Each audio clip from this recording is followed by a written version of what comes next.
The house at the end of Willow Lane had always been the subject of whispers among the townsfolk, though Emily had never paid much attention. When she first moved in, the aged Victorian structure seemed charming, a little dusty but filled with character. The creaking floors and the faint scent of old wood gave her a sense of nostalgia, until night fell and the shadows deepened. On her first night in the bedroom, she felt it.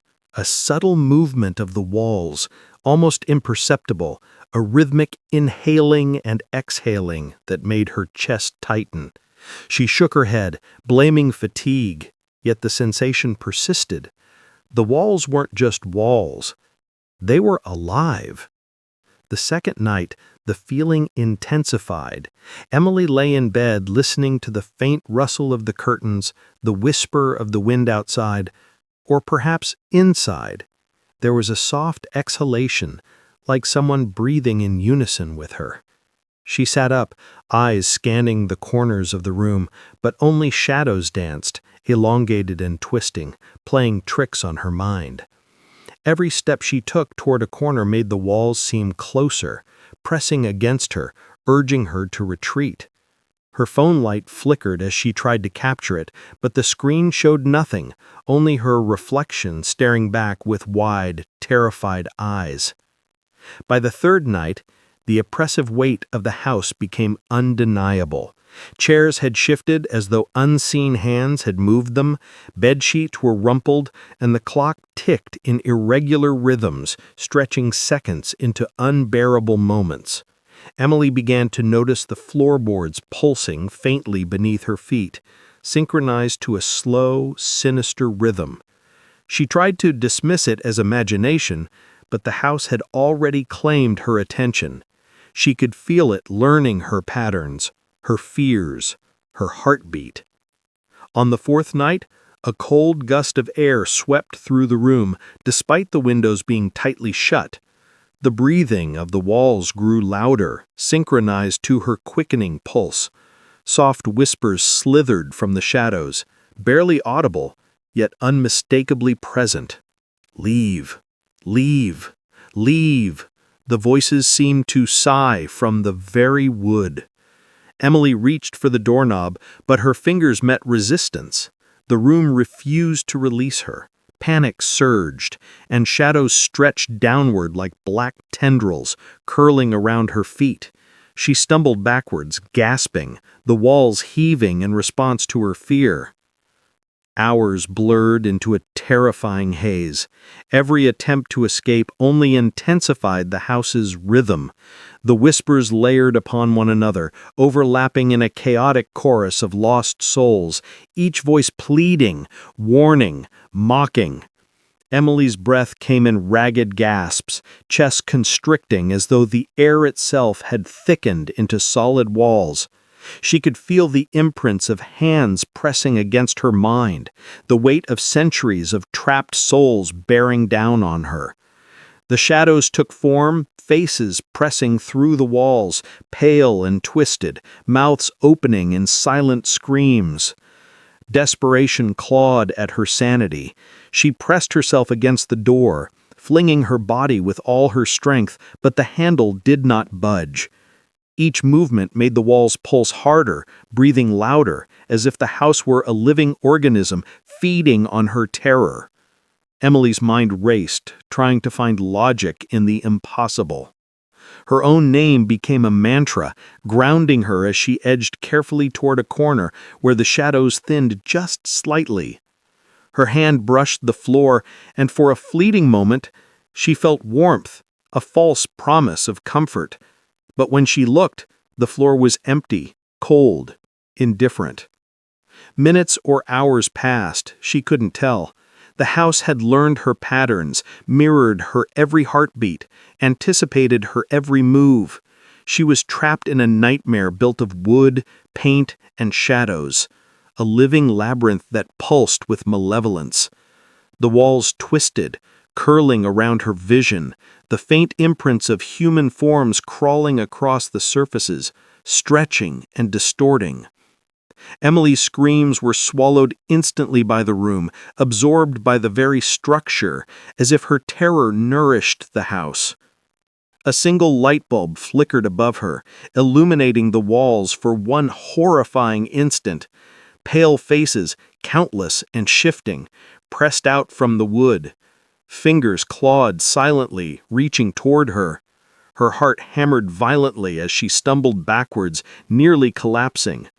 The room groaned, a low, resonant sound that vibrated through her teeth, through her bones. The air vibrated with the sound of countless breaths, all synchronized, all alive. Emily gathered every ounce of courage. She whispered to the house, a desperate plea. "I will not stay. I will not stay." The walls seemed to hesitate, the shadows flickering, uncertain. Summoning the last of her strength, she flung herself against the door. It gave way. She stumbled into the hallway, gasping for air, heart racing, eyes wide with terror. The door behind her looked ordinary again. The room appeared empty, lifeless, mundane. But Emily knew better. The house had left its mark, etched into her very mind. Each night after, she could feel the rhythm beneath her feet, the subtle, sinister breathing of the floorboards, as if the house were waiting, patiently, eternally, for her return. She had escaped physically, but a part of her head remained forever trapped inside the living walls. No one believed her story. Friends laughed politely, attributing her fear to imagination, exhaustion, or the newness of the house. Yet Emily could feel it, hear it, sense it. Even when she slept elsewhere, the rhythm haunted her dreams. The room had learned her patterns. It had memorized her fears. One day it would call her back, and she feared, with every fiber of her being, that she might not resist. Every night the shadows returned. Every night she could feel the subtle expansions and contractions of walls she could no longer see. It breathed with her. It waited with her. And it would never forget. The room that breathes at night had claimed her in ways she could not articulate, in ways no one could understand. It was patient, eternal, and alive. And Emily knew that one day it would be ready to take her completely. Even now, as she tried to speak to friends about it, a faint whisper lingered in her ear. Not from them, not from anyone, but from the house itself. "I see you." Emily shivered. She had escaped, but she would never be free. Sophie had always loved old houses, the way they whispered of forgotten stories and hidden corners. When her family moved into the Victorian mansion at the edge of town, she was thrilled. The rooms were vast, the ceilings impossibly high, and the shadows long and inviting. At first, everything seemed normal, but soon she began to notice something unusual. At night, when the house was silent, she felt eyes on her. It started subtly. Sophie would lie in bed, staring at the ceiling, and she felt a presence just above her, a faint sensation, almost like breathing, accompanied by tiny shifts in the darkness. At first, she told herself it was imagination. The house was new, unfamiliar, but the feeling persisted. Every time she closed her eyes, she felt watched, and when she opened them, the ceiling seemed alive. One night, Sophie awoke to a sound, a faint scratching, almost imperceptible, coming from above. Her heart raced as she climbed out of bed, flashlight trembling in her hands. She scanned the ceiling, and for a fleeting moment she saw a shadow detach from the darkness, crouching high above her. She blinked. It was gone. The air felt colder, heavier, and the feeling of being watched intensified. Days passed, and the sensations grew more intense. Sophie began noticing marks on the ceiling, tiny scratches as if fingernails had clawed through the paint. The shadows above seemed to stretch when she looked up, lingering just beyond the edge of her vision. At school, she found herself distracted. her mind replaying the night's terrors, imagining faces watching her while she slept. One evening, her older brother Ethan stayed up with her, trying to reassure her. "It's just your imagination," he said, though even he looked uneasy as he scanned the room. That night, they both heard it, a low, guttural whisper coming from the ceiling directly above. It said her name, slowly, deliberately. Sophie. Panic gripped her. Ethan grabbed her hand, but neither of them could see anything. The shadows seemed to pulse, shifting in unnatural ways, and the ceiling itself seemed to breathe. Each inhale stretched the shadows downward, each exhale made the air thick, suffocating. Sophie felt frozen, unable to move, unable to scream. The whisper returned, this time joined by others, overlapping, layering an ununderstandable chorus of voices. The next night, Sophie was determined to confront whatever was above. She climbed onto her bed, flashlight in hand, eyes fixed on the ceiling. The moment she looked up, the shadows moved, coalescing into the faint outline of a girl, small and pale, crouched just above her. Her eyes were black voids, empty yet piercing. The girl didn't speak, didn't move, but the sense of being watched was overwhelming. She could feel the air pressing down, the shadows trying to pull her gaze upward, chaining her to the ceiling. Fear turned to obsession. Sophie began recording the ceiling with her phone, shining lights, trying to capture the entity. Every video appeared blank, distorted, but each time she glanced at the ceiling, she saw the same figure, crouched silently, unblinking. It seemed to know her routine, her movements, her smallest gestures. Every night, the presence grew bolder, inching closer to the bed, the shadows reaching farther into the room. Ethan tried to intervene, but Sophie's fear had taken root deeply. She could feel the girl above watching her, always watching, waiting. One night she awoke to the bed shaking, the shadows stretching downward, forming clawed fingers that scraped the sheets. The girl crouched above had moved, inches from the ceiling's center, her eyes fixed on Sophie's face. The whispers filled the room, chanting intelligible phrases that made her head spin. She screamed, tried to escape, but the shadows seemed to tether her, pinning her in place. By dawn, everything returned to normal, or at least it seemed so.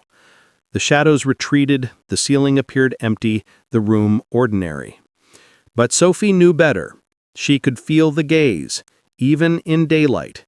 Every moment she spent awake, she felt the pull from above, the silent, unwavering attention of the girl on the ceiling. Sleep became a torment, and waking hours offered no reprieve. Her parents dismissed her fears, calling them nightmares, imagination, stress. But Sophie's reality was far darker. Every night the girl returned, crouched and silent, eyes black voids that pierced through her soul. The whispers never ceased entirely, lingering in her mind, following her through hallways, through classrooms, through empty streets. Sophie knew that one night she would awaken to find the girl not on the ceiling, but standing beside her bed, and when that night came, she feared she would have no escape. The house waited patiently, the shadows never tiring, always watching, and Sophie, trapped in the unrelenting gaze from above, understood one terrible truth. Some eyes never blink, some shadows never leave, and some girls never stop watching. It started innocently enough for Emma and her friends Jake and Lily. They had just moved into an old apartment building on the outskirts of town, drawn by the cheap rent and spacious rooms. The building had a history that the realtor vaguely mentioned. Strange occurrences, tenants moving out unexpectedly, rumors of walls shifting on their own. Emma laughed it off, thinking it was just old building quirks. Until the first night. The apartment was quiet at first, the kind of quiet that almost felt alive. Emma unpacked her boxes, organizing her belongings, while Jake set up his gaming system and Lily wandered from room to room, commenting on the peeling wallpaper and cracked plaster. But as night fell, the atmosphere changed. The walls seemed to stretch and warp in subtle ways, almost imperceptible at first. Emma noticed that the corner of the bedroom, where her desk stood, looked slightly closer to the door than before. She chalked it up to fatigue, but the unease had already begun to settle. Around midnight, strange noises started, soft thumps, as if someone, or something, was moving behind the walls. Emma heard whispers, too, faint voices that seemed to echo her name. Emma. Emma. The sound seemed to come from the very walls themselves, vibrating slightly as if the plaster and paint were alive. Jake tried to brush it off. He said, "It's an old building, probably just the pipes." But even his voice trembled slightly. Lily, meanwhile, swore she had seen shadows move along the walls, bending unnaturally, as if trying to escape the confines of the apartment. The first full night of terror arrived when Emma awoke to find her bedroom door slightly ajar, even though she remembered locking it. She froze, listening. The whispers were louder now, almost forming words, sentences that promised danger and dread. She saw the walls in the dim light of the moon. It was subtle, but they seemed closer. Angles slightly wrong, corners bending. The room itself felt smaller, constricting, as if the apartment was breathing around them. Over the next few nights, the phenomenon escalated. The walls shifted more dramatically, doors no longer opened to the rooms they expected, and hallways twisted unnaturally. Objects moved on their own, books slid off shelves, chairs overturned, lights flickered without reason. The whispers became voices, sometimes taunting, sometimes crying, sometimes shouting warnings. Emma and her friends realized that the building itself was alive, reacting to their fear, learning, and trapping them inside. One night, Jake tried to leave, running to the stairwell, but the layout had changed. The exit was gone, replaced by a solid wall where the door had been. Panic overtook them. The apartment was now a maze of twisting corridors, rooms morphing before their eyes.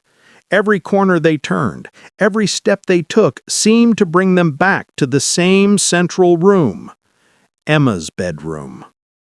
The walls were now almost organic in appearance, veins of shadow crawling across plaster, pulsing with a life of their own.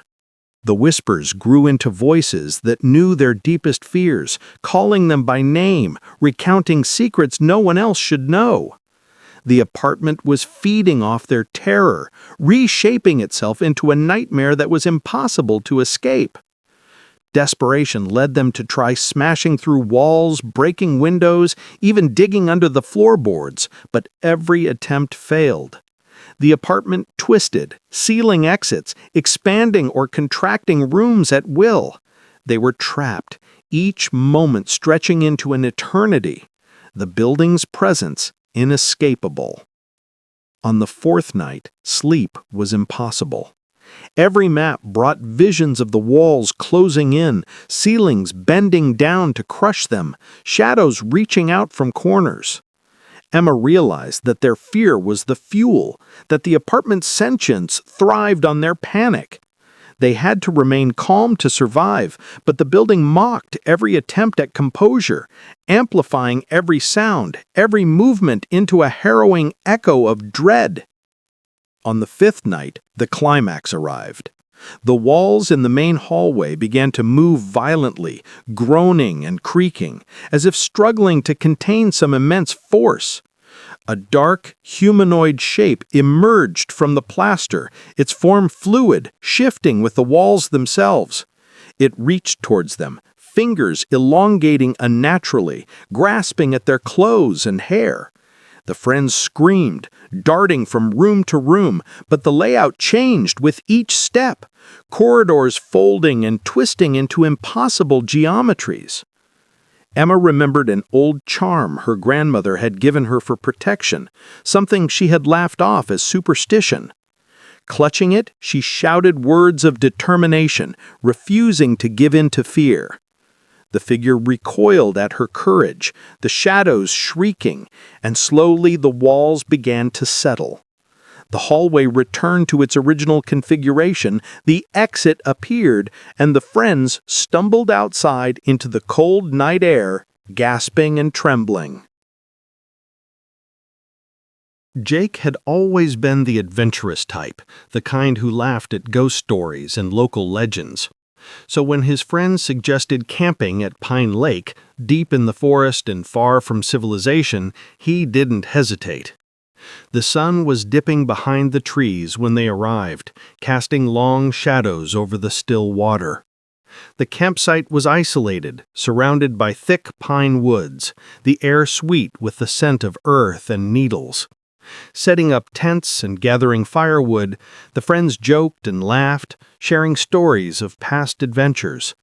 For a while, everything felt perfect. The lake reflected the orange glow of the evening sky, birds chirped their final songs of the day, and the forest seemed serene. But as twilight deepened into night, a subtle unease began to creep in. The first sign was small, a flicker at the edge of the tree line, a shadow that seemed slightly too tall, too thin. Jake brushed it off as a trick of the light, but the others noticed it too. Their laughter faltered, replaced by nervous glances. Then came the whispers, soft, almost imperceptible at first, like the rustling of leaves.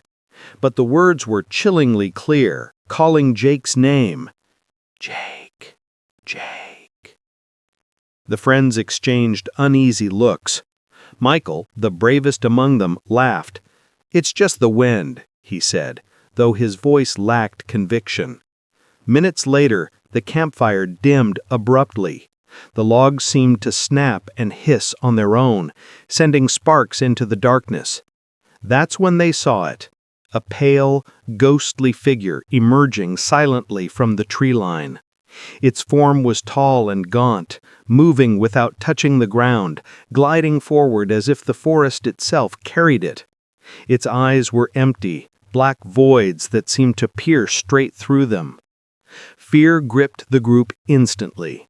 The whispers grew louder, surrounding them. "Leave, leave, leave," the voices murmured, overlapping and echoing off the trees. Every instinct told them to run, but the forest seemed infinite, paths looping back to the same spot. Jake's flashlight flickered, the beam catching the ghost's reflection in the lake. The water rippled unnaturally as the figure raised a skeletal hand, pointing toward them. One of his friends, Emily, screamed. The ghost vanished for a moment, only to reappear on the opposite side of the firelight, moving silently, effortlessly. The group huddled together, hearts pounding. Every snap of a twig, every rustle in the bushes seemed magnified, making them flinch. Shadows danced in the corners of their eyes, but whenever they turned, there was nothing, until the ghost reappeared. Hours passed in a terrifying blur. Every attempt to leave the camp seemed futile. Paths disappeared, trees rearranged themselves, and the whispers intensified. The ghost wasn't just haunting them, it was controlling the forest, molding it around them, keeping them trapped in a living nightmare. Sleep became impossible. Every time someone closed their eyes, the figure appeared in dreams, hovering silently, its hollow gaze burning into their minds. It fed off their fear, growing stronger with each heartbeat, each whisper of panic. By 3 a.m., the temperature dropped sharply. Frost formed on leaves, even though it was August. The ghost's form became more distinct, thin, almost skeletal, with elongated fingers that reached out like branches. Its mouth opened, silent at first, then letting out a low, guttural wail that vibrated through the ground. Jake could feel it in his chest, rattling his bones, a terror so primal it left him paralyzed. In a moment of desperate courage, Jake grabbed a flare gun. He fired it into the trees, the red flare cutting through the darkness. The ghost shrieked, a sound that wasn't entirely human, then vanished into the night. The friends exhaled in relief, but the sense of being watched lingered. Every creak of a floorboard, every gust of wind through the trees reminded them of the figure that waited in the forest.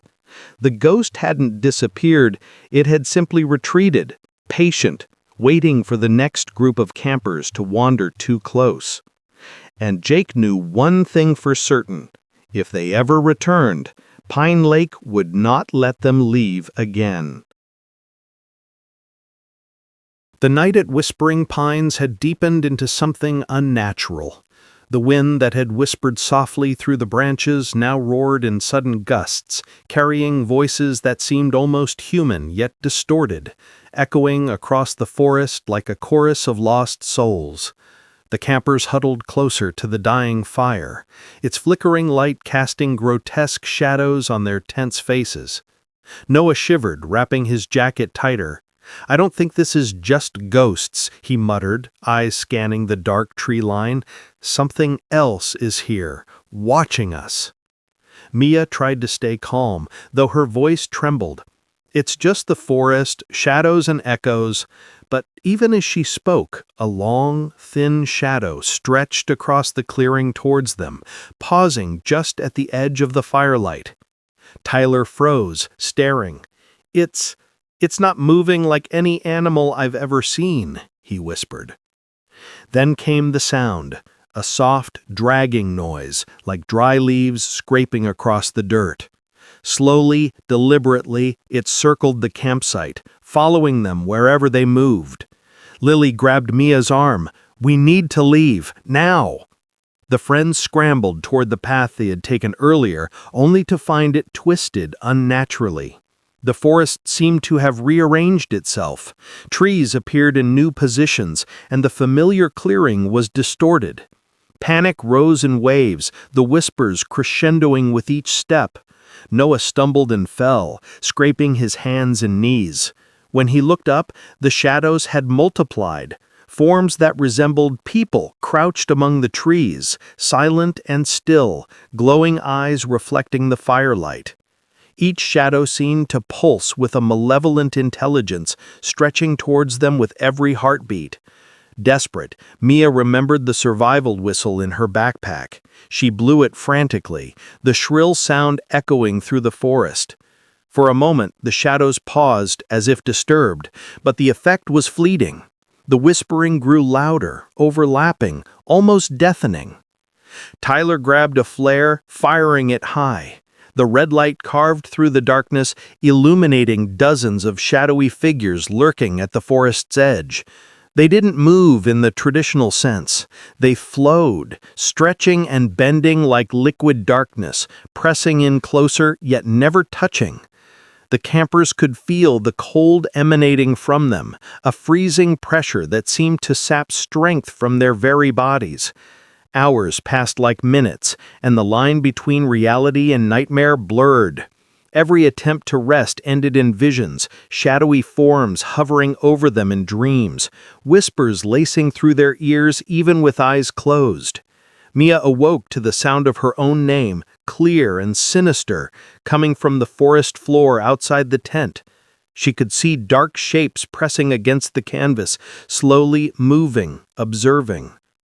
Noah's flashlight flickered violently, revealing a tree twisted unnaturally, its branches forming faces screaming silently. Tyler dropped the flare in shock, its red glow illuminating the gnarled shapes for a brief, horrifying instant. The forest itself seemed alive, writhing, feeding off their fear, molding itself into a living nightmare. By 4 a.m., exhaustion had drained them of energy, but adrenaline kept them moving. They tried to follow the faint trail they had taken earlier, each step heavier than the last. Every rustle of leaves or snap of a twig sounded like the approach of 100 unseen entities.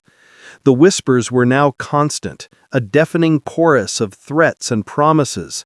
Suddenly, a figure emerged directly in front of them, tall and thin, elongated limbs stretching unnaturally. Its eyes glowed faintly and it exhaled a cold mist that enveloped the campers. Tyler stumbled backwards, screaming. The figure moved silently, and then it vanished, leaving behind an oppressive silence.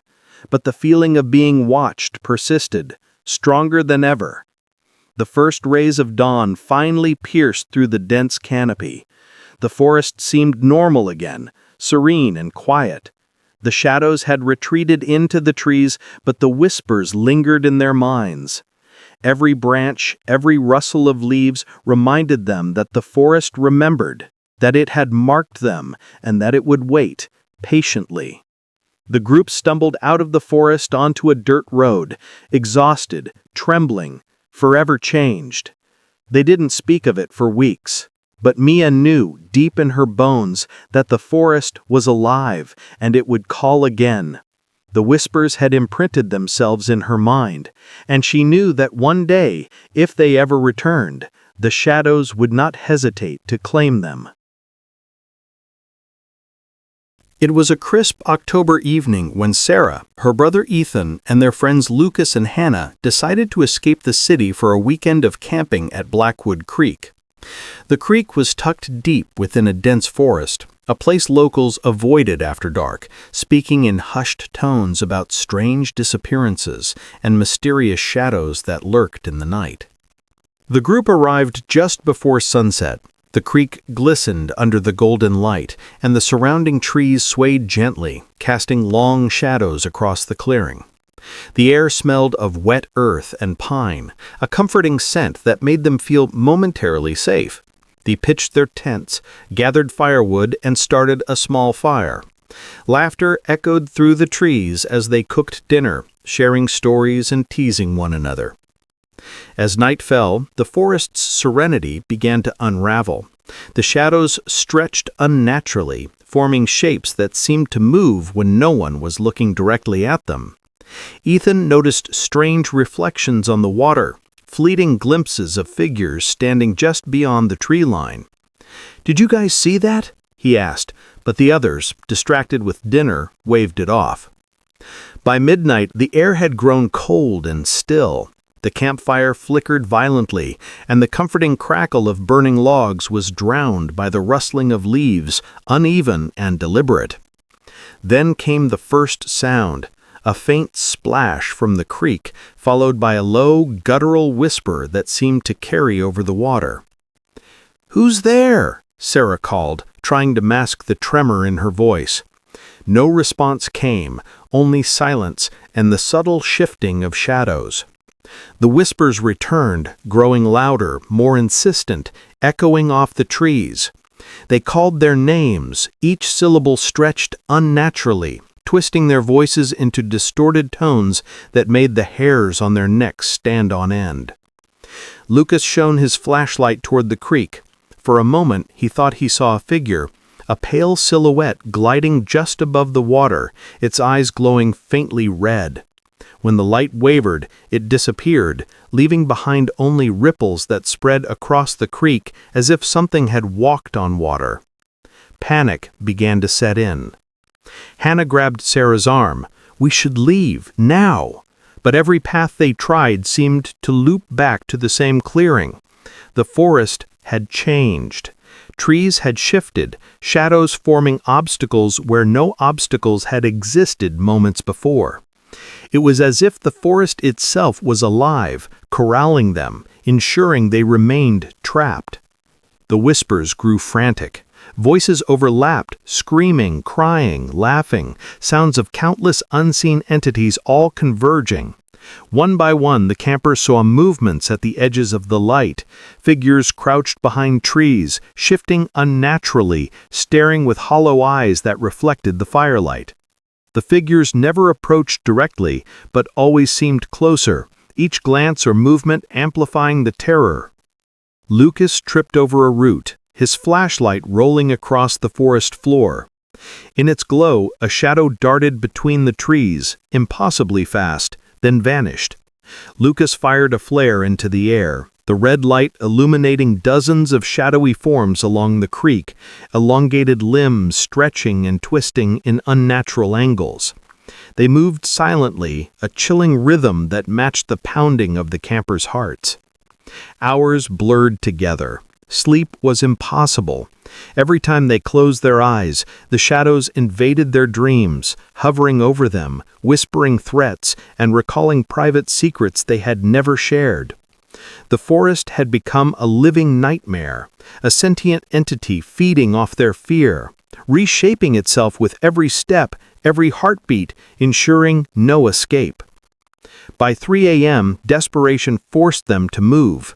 They navigated blindly through twisted paths, branches clawing at their clothes, unseen hands brushing against them.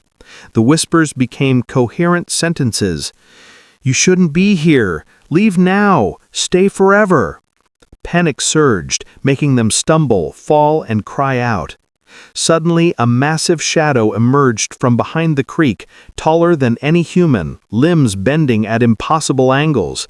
Its eyes glowed faintly, observing. The group froze in terror, unable to move, unable to speak. Then the figure stretched, elongating unnaturally, and a scream erupted, not from any of them, but from the forest itself, a sound that vibrated through the trees and shook the ground beneath their feet. Lucas fired another flare, blinding the shadow momentarily. The figure vanished into the darkness, leaving only an oppressive stillness. The forest had receded for now, but the feeling of being watched, hunted, and trapped remained. As dawn finally broke, the creek shimmered peacefully once again. The shadows had disappeared, and the whispers fell silent. But Sarah and her friends were forever changed. Their breaths came in ragged gasps, faces pale, eyes wide with terror. Even as they stumbled out onto the dirt road leading back to civilization, they could feel the forest watching, waiting. Sarah glanced back one last time. The shadows had gone, but their sense of dread remained. Blackwood Creek had marked them. The whispers, the shapes, and the haunting presence of the forest would linger forever, a silent warning to anyone daring enough to return after nightfall. Evan pushed through the thick branches of Blackwood National Forest, feeling the temperature drop the deeper they went. Behind him, Marcus cursed as his boots slipped in the mud, while Lily silently filmed the strange, unnaturally still trees. The forest felt wrong from the moment they stepped in, too quiet, too heavy, as if the air itself didn't want them there. They had planned a simple overnight camping trip, but the deeper they went, the more Evan felt like something was following them, watching them from behind the trees. They found a clearing large enough for their tent. Evan dropped his bag, but Lily hesitated, scanning the tree line with a growing tension in her eyes.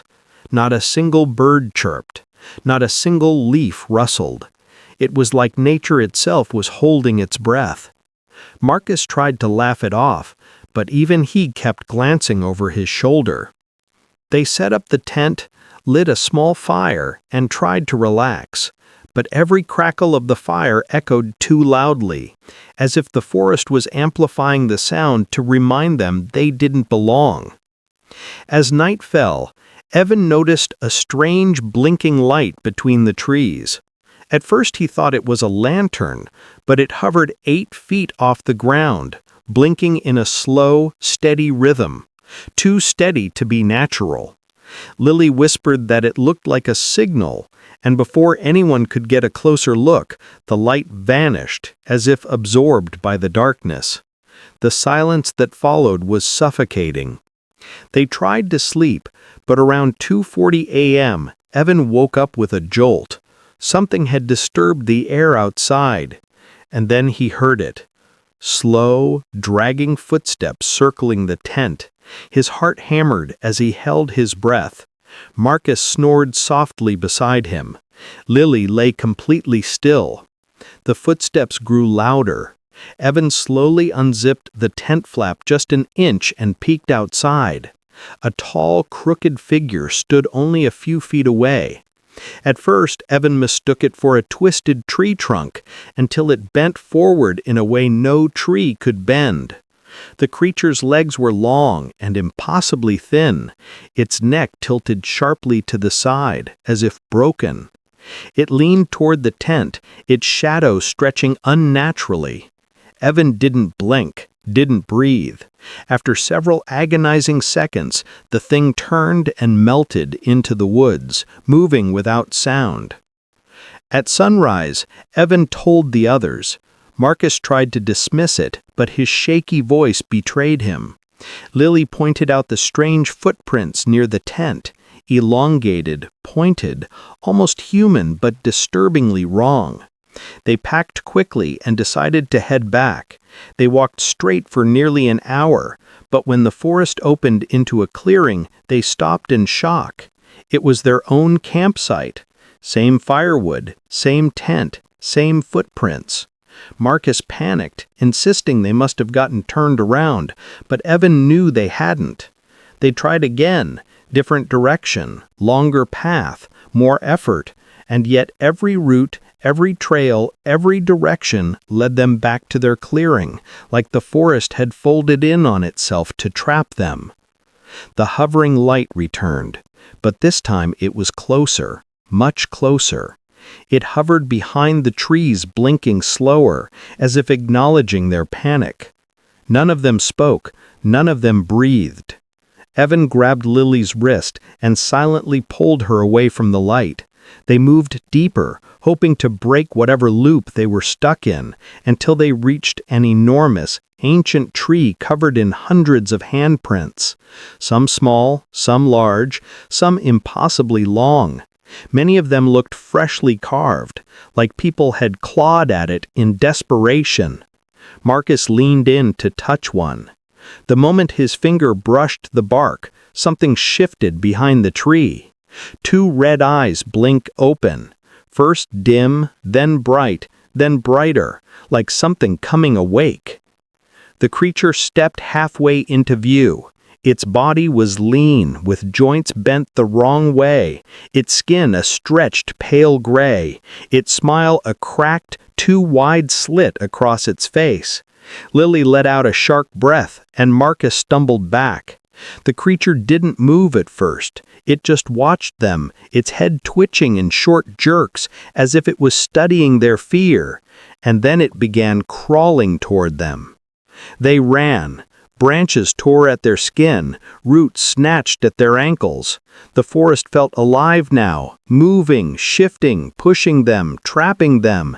Behind them, the creature crawled at a horrifying speed, its limbs scraping against the ground, its bones cracking with every movement. Evan dared one glance back. The creature's mouth was fully open now, wider than any human jaw, as if unhinged. Its eyes glowed brighter, locking onto them like prey. They reached a narrow stream. Lily jumped first and made it across. Evan followed, stumbling but landing safely. Marcus hesitated, glancing back at the creature approaching on all fours. He leapt. Too late. A pale, bony arm shot from the water, grabbing his ankle with inhuman strength. Marcus screamed as he hit the ground hard. Evan and Lily rushed to grab his hands, but the force pulling him backward was overwhelming. The water beneath him churned violently, turning dark as if something massive hid below. Marcus's terrified eyes met Evan's. He screamed, "Don't let it take me!" Evan gripped as hard as he could, but Marcus was ripped from his hands and dragged under the water. The surface stilled instantly. No ripple, no bubbles, no Marcus. Lily broke into uncontrollable sobs. Evan froze for several seconds, staring at the water as if willing Marcus to resurface, but the forest stayed silent, terrifyingly silent. They forced themselves to keep moving. The forest warped around them, trees bending, paths shifting, shadows stretching unnaturally. Evan felt the creature behind them, crawling somewhere between the trees, waiting, hunting. After what felt like an endless sprint through living darkness, the trees thinned, and the distant hum of traffic reached their ears. They didn't dare look back.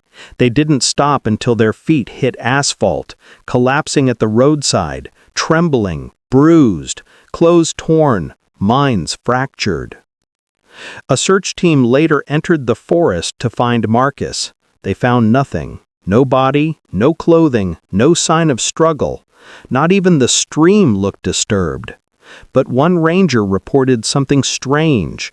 At night, while searching, he saw two red lights hovering just above the water's surface, blinking slowly, watching him.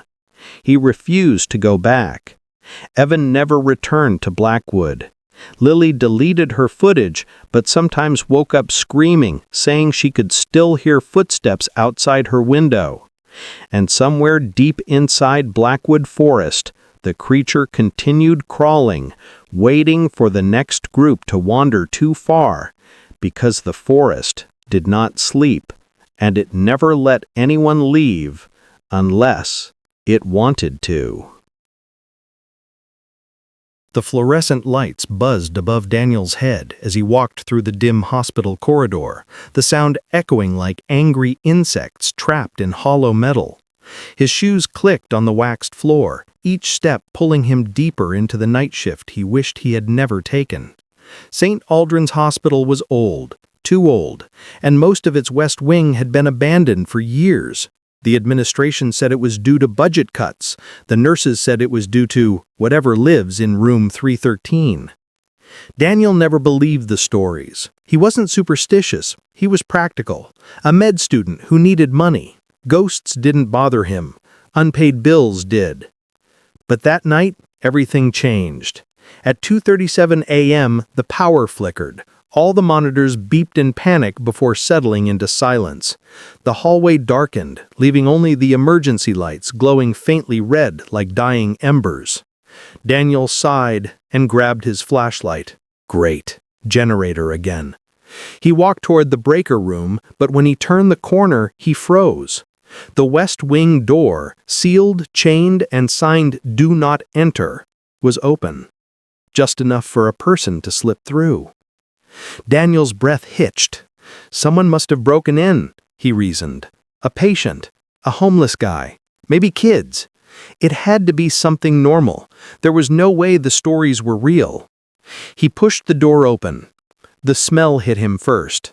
Stale disinfectant mixed with something metallic and rotten. The air was colder here, much colder, like stepping into a freezer. His breath puffed in faint white clouds. His flashlight flicked on. At the end of the dark hallway, a door stood slightly ajar. Room 313. Daniel swallowed. He didn't want to go in, but if someone was inside, it could be dangerous. Negligence could get him fired. He stepped forward. The hallway creaked with every movement, shadows bending unnaturally along the peeling walls. Wheelchairs stood abandoned, their wheels slowly turning as if they'd been recently touched. He passed an empty gurney, restraints hanging off the sides like limp arms. When he reached room 313, he noticed something odd. There was light inside. Not bright. Flickering. Like a candle fighting for life. He slowly pushed the door open. The room was small, cold, and dustless. Strange considering no one had cleaned it in 10 years. The bed in the center had straps across it, buckles rusted but still intact. A broken heart monitor sat beside it, screen cracked like a frozen spider web. At the far corner stood a woman. Long black hair draped over her face. Hospital gown soaked as if she'd climbed out of a lake.